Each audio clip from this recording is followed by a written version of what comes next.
आमे समस्त recommended bye do हेचु किंतु एपर्यंत आम फाइल रो किछि पॉजिटिव सूचना नाही।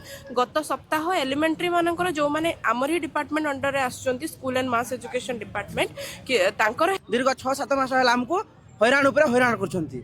सेहित आम आज आंदोलन जदि आम दाबी पूरण न हुए आम दिन राति आम छुआ पिला नहीं ये बसबू। आज्ञा आम माध्यमिक टीजीटी शिक्षक दंपति वृंद आज आसीचु। आम शिक्षक जो सरकार चलित वर्षर जो ट्रांसफर पोर्टाल बाहरी तार नीति अनुजाई आम एलिजिबल और योग्य आम से आम अप्लाई करूँ।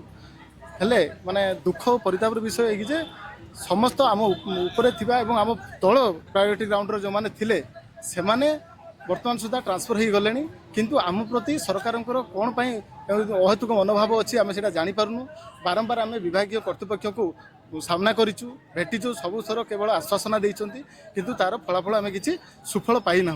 जो आज आम ये गणधारणा आम बसीचु आम आशा रखीचु निश्चित भाव जो मोहन सरकार आमर जो लोकों सरकार आम दाबी ग्रहण करेंगे एवं आमर ट्रांसपोर्ट ग्रहण करेंगे। जेहेतु आमर गत वर्ष शिक्षक दंपति ट्रांसफर होता ए वर्ष डिस्ट्रिक्ट कैडर ही एलिमेंटारी शिक्षक दंपति ट्रांसफर हो सारी किंतु आमे स्टेट कैडर ही आमर ट्रांसफर हो ना बर्तमान सुधा। से आज आमर ये गणधारणा आशा रखिबू मोहन सरकार लोकों सरकार निश्चित आमर दाबीटा ग्रहण करेंगे। आम प्रति जो अन्याय होची से अन्याय को से निश्चित न्याय देवे। से न्यायमूर्ति आमर जो समाज से कल्पना करुँच जो समाज में शेष धाड़ी में ढड़ा जो व्यक्ति को न्याय देवे तेणु से जो समाज को कल्पना कर समाज को गढ़ुवा गढ़ुवा से विश्वकर्मा होती शिक्षक समाज। तेणु से शिक्षक समाज को जब से न्याय देवे से निश्चित गोटे भल उदाहरण देवे जहाँकि जो कल्पना कर कल्पना से सार्थकता पाइबे एवं ताकर जस पुणी सेमती लोकों सरकार हिसाब से जस ख्याति आमर जो मानवर गणशिक्षा मंत्री श्रीजुक्त नित्यानंद गंड महोदय से आमर ए विषय सचेतन अच्छा आम जनईचु बारंबार गुहारी जनईचु और आशा रखुचु से निश्चित भाव से आम जो गुहारीटा को ग्रहण करेंगे एवं आमको जो आमर जो धारणा बसीचु से सफलतार से रूपायन देवे। दीर्घ 6-7 मास है आमको हैरान उपर हैरान करछंती। आम आज आंदोलन जदि आम दाबी पूरण न हुए आम दिन राति आम छुआ पिला नहीं ये बसबू।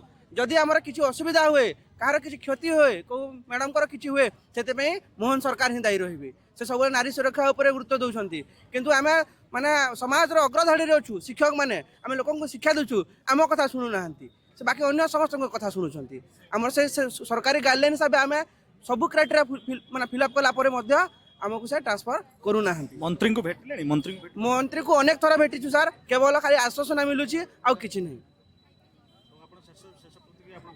आमर शेष ये रहा जे पर्यंत आम एसएलटीसी चिठी न बाहरी ट्रांसफर पर 100% प्रतिश्रुति न पाइचु आम ये उठू ना दिन राति शीत काकर छुआ पिला धरिक ये बसबू कि भी आमर हुए से सरकार ही दायी रही।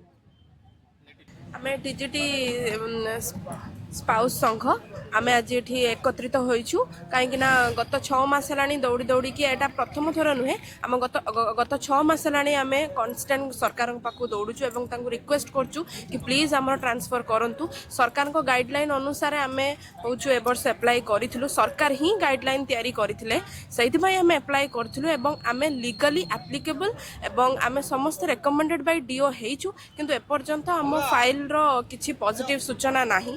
गत सप्ताह एलिमेंटरी मानकर जो माने आमर ही डिपार्टमेंट अंडर आसुचंती school and mass education department कि तांकर हो जाइए स्पाउस केस ट्रांसफर किंतु एपर्यंत आमर किछि आश्वासन आमको दे पारना सरकार से आज आम सब ये